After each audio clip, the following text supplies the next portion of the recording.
देश किस तरफ जा रहा है। सवाल ये है कि हमारे देश के प्रधानमंत्री जो कहते हैं कि देश को विश्वगुरु बनाएंगे, भारत को विश्वगुरु बनाएंगे, लेकिन भारतवासियों को कहते हैं भाई सोना मत खरीदिए, भाई आप तेल मत खरीदिए, तेल में जो है खाने वाला तेल वो मत खाइए, जो है विदेश यात्रा मत कीजिए।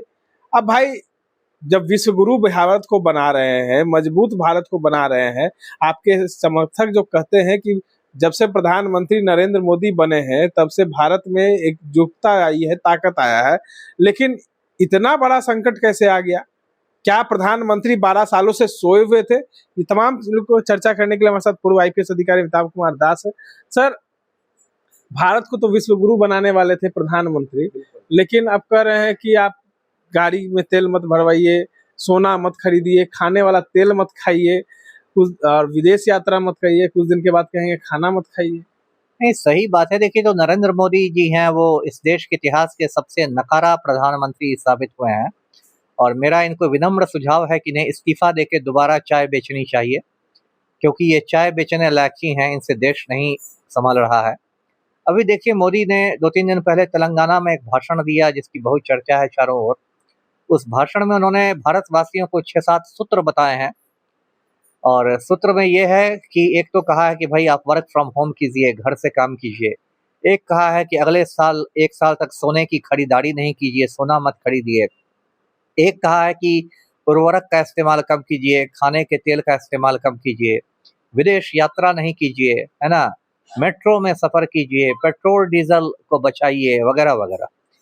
अब प्रधानमंत्री के इस भाषण से के कई मायने हैं। एक तो ये मतलब है, लग रहा है कि देश किसी बहुत बड़े आर्थिक संकट की ओर बढ़ रहा है और लगता है कि मोदी जी उसी के लिए जनता को तैयार कर रहे हैं कि आने वाले दिनों में भारत पर कोई बहुत बड़ा आर्थिक संकट आने वाला है। और देखिए, इसके लक्षण तो पहले से लग ही रहे थे। पिछले 12 सालों में नरेंद्र मोदी और गौतम अडानी ने जिस तरह से हिंदुस्तान में लूट मचाई है, तो आर्थिक संकट तो होना ही था। अभी देखिए रुपए की क्या हालत हो गई है। जब डॉक्टर मनमोहन सिंह प्रधानमंत्री थे तो 1 अमेरिकन डॉलर 65 रुपए के बराबर था।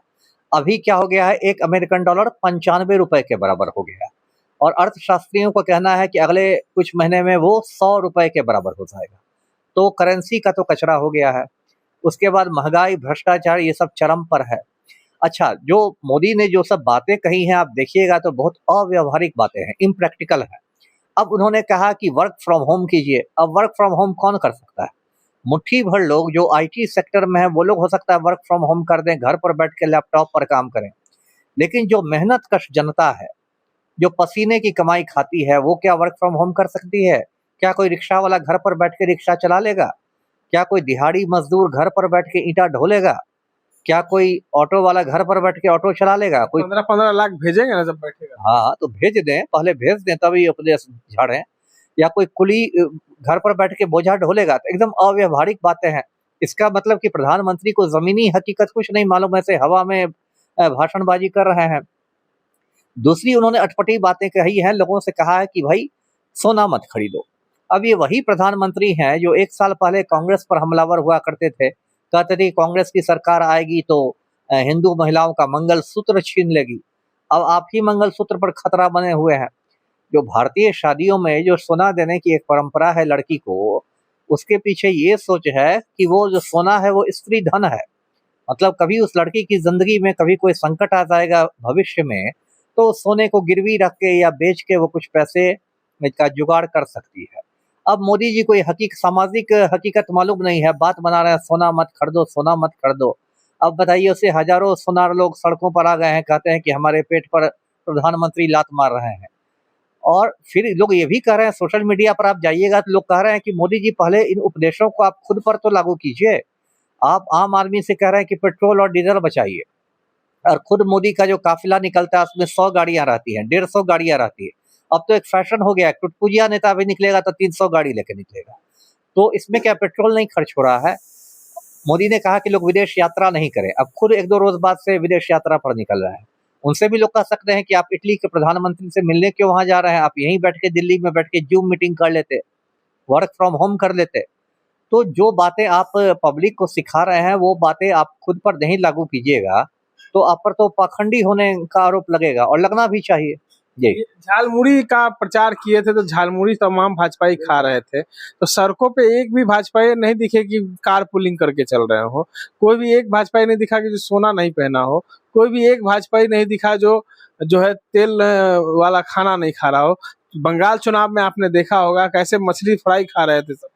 देखिए, जो पाखंड है और झूठ है, ये तो भाजपाइयों के डीएनए में है ना।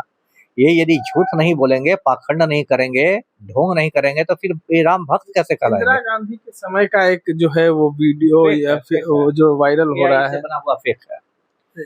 कल परसों से ये सोशल मीडिया पर द हिंदू अखबार का एक पन्ना चल रहा है, मुख पृष्ठ कह रहे हैं कि इंदिरा गांधी ने भी कहा था सोना को नहीं खरीदने, तो वो हिंदू अखबार ने खुद स्पष्ट कर दिया है कि वो फेक है, वो AI से बनाया हुआ है, आर्टिफिशियल इंटेलिजेंस से बनाया हुआ नकली पन्ना है। वो भाजपा के IT सेल ने नकली अखबार बना के उसको डाला है सोशल मीडिया पर। जी।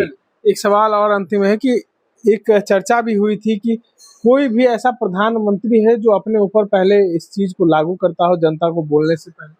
देखिए, बहुत सारे प्रधानमंत्री इस देश में हुए हैं। लाल बहादुर शास्त्री जब इस देश के प्रधानमंत्री थे, तो उस समय देश खाद्यान्न संकट से जूझ रहा था और शास्त्री जी ने जय जवान जय किसान का नारा दिया था और शास्त्री जी ने हिंदुस्तानियों से कहा था कि आप एक शाम खाना मत खाइए। और ये सिर्फ कहा नहीं था, इसको लाल बहादुर शास्त्री ने खुद पर लागू किया। वो खुद मतलब एक शाम उपवास करते थे। तो वो प्राइम मिनिस्टर का कैरेक्टर होता है कि जो आप कह रहे हैं पब्लिक को, वो आप खुद पर लागू कीजिए। ये नहीं कि मोदी जी है ना खुद दिन में 20 बार कुर्ता बदलते हैं, प्रधानमंत्री का नाम परिधान मंत्री पड़ गया है और दूसरे को आप कहते हैं कि सादगी से रहिए, है ना। खुद आप काजू की रोटी खाइए, मशरूम खाइए और बाकी को कहिए कि कुछ नहीं खाए, पेट बांध के रहे। तो ये तो भाई बिल्कुल पाखंड है। जी। देश किस ओर जा रहा है, देश में किस चीज की संकट की आह जो है वो दिखाई दे रही है, आहट दिखाई दे रही है, तमाम चीजों को सुन रहे थे हमारे साथ पूर्व IPS अधिकारी अमिताभ कुमार दास।